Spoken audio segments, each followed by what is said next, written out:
asyara mahjam minadz zahab wa milyun rupiah umrah Indonesia halan bintu tazwijaha wa nikahaha bil mahril madhkur. Barakallahu laka wa baraka wa jama'aka minal khair.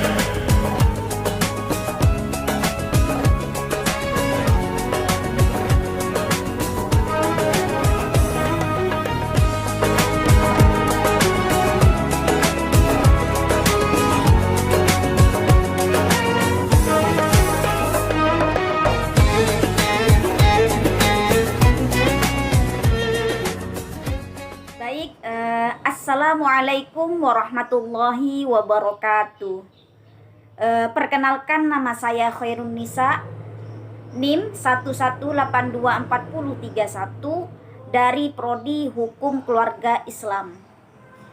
Jadi pada hari ini saya akan mempresentasikan hasil semi skripsi saya yang berjudul Pembatalan Pernikahan Akibat Hamil di Luar Nikah.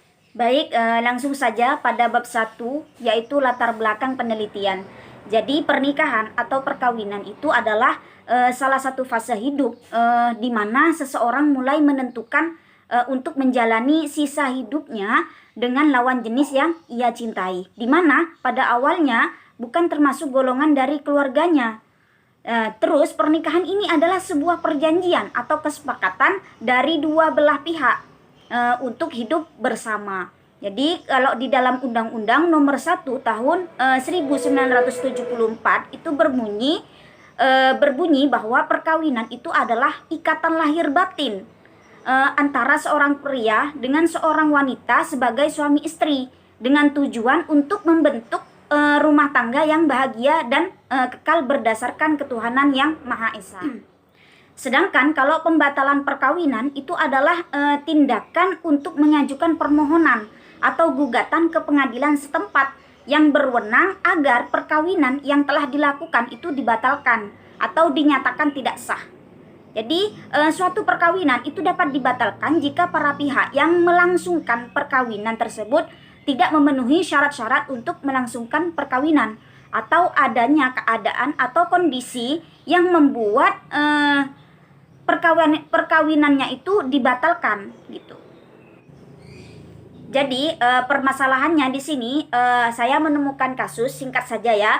Jadi ada seorang suami istri, dia ini menikah dan istrinya ini ternyata sudah hamil duluan di luar nikah dengan pria lain dan suami tidak mengetahui hal seperti ini.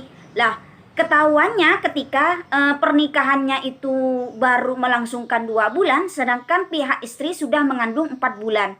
Akhirnya pihak suami ini tidak terima dan mengajukan ke pengadilan untuk membatalkan pernikahannya. Berdasarkan latar belakang yang sudah saya sampaikan tadi, jadi rumusan masalah yang ingin saya ajukan di sini yaitu apa itu perkawinan, jadi bagaimana proses pembatalan perkawinannya. Terus yang ketiga, apakah hamil di luar nikah ini dapat menjadi sebab batalnya perkawinan? Jadi itu yang menjadi rumusan masalah semi skripsi saya.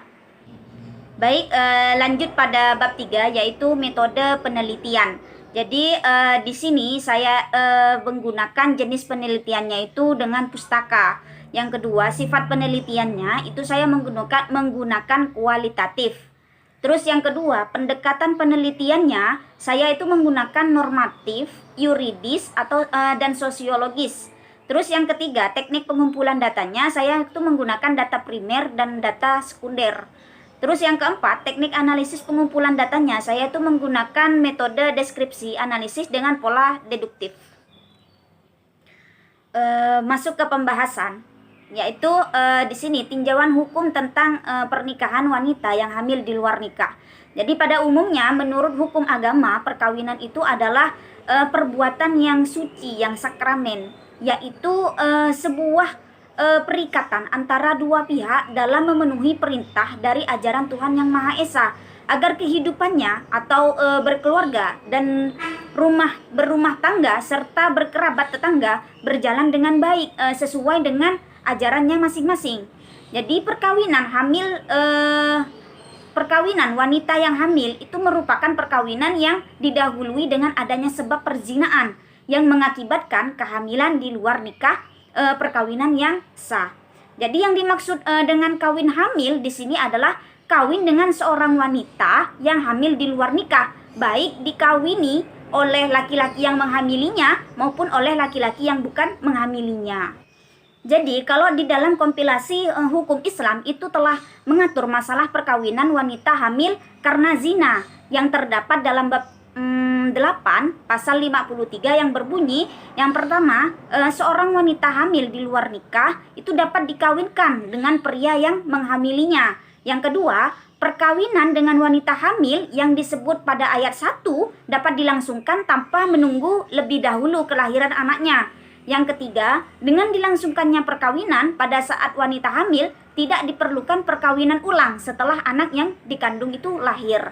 Jadi penegasan KHI di sini itu sesuai dengan pendapat yang diutarakan oleh Imam As-Sabuni dalam kitabnya Ar-Rawa'i, bayan tafsir ayat al-ahkami Al-Quran, bahwa ada dua pendapat tentang menikahkan orang yang telah berzina.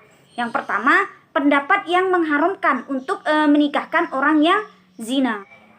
Dan yang kedua, di sini tinjauan hukum Islam tentang perkawinan wanita hamil di luar nikah. Jadi di sini ada 4 madhab, yaitu menurut pendapat Imam Syafi'i, Imam Maliki, Imam Hambali, dan Imam Hanafi. Jadi kalau menurut pendapat madhab Syafi'i, langsung saja kita menyebutkan madhab Syafi'i saja, karena kita kan di Indonesia mayoritas Syafi'i. Jadi kalau menurut Imam Syafi'i dan ulama-ulama Syafi'iyah yang berpendapat itu membolehkan atau menganggap sah perkawinan wanita hamil akibat zina, baik dinikahi oleh laki-laki yang menghamilinya maupun laki-laki lain tanpa harus menunggu bayi yang dikandungnya itu lahir. Jadi pernikahan yang dilakukan wanita meskipun dalam keadaan hamil itu diperbolehkan menurut madhab Syafi'iyah selama pernikahan tersebut itu memenuhi syarat nikah dan adanya ijab kabul. Jadi wanita yang hamil akibat zina itu maka tidak ada hukum kewajiban iddah baginya dan diperbolehkan untuk menikahinya dan juga menggaulinya. Jadi yang dapat saya simpulkan dari semi skripsi saya di sini yaitu perkawinan wanita hamil di luar nikah ini boleh dilakukan baik laki-laki yang menghamilinya ataupun pria lain yang bukan menghamilinya yang ingin bertanggung jawab terhadap wanita tersebut, karena bisa jadi kehamilan itu bukan atas dasar perbuatan zina melainkan perkosaan terhadapnya yang dilakukan oleh laki-laki yang tidak jelas keberadaannya dan dengan tujuan untuk menjaga aib wanita hamil tersebut. Jadi oleh sebab itu wanita yang hamil di luar nikah itu boleh dinikahkan dengan pria manapun yang mau bertanggung jawab.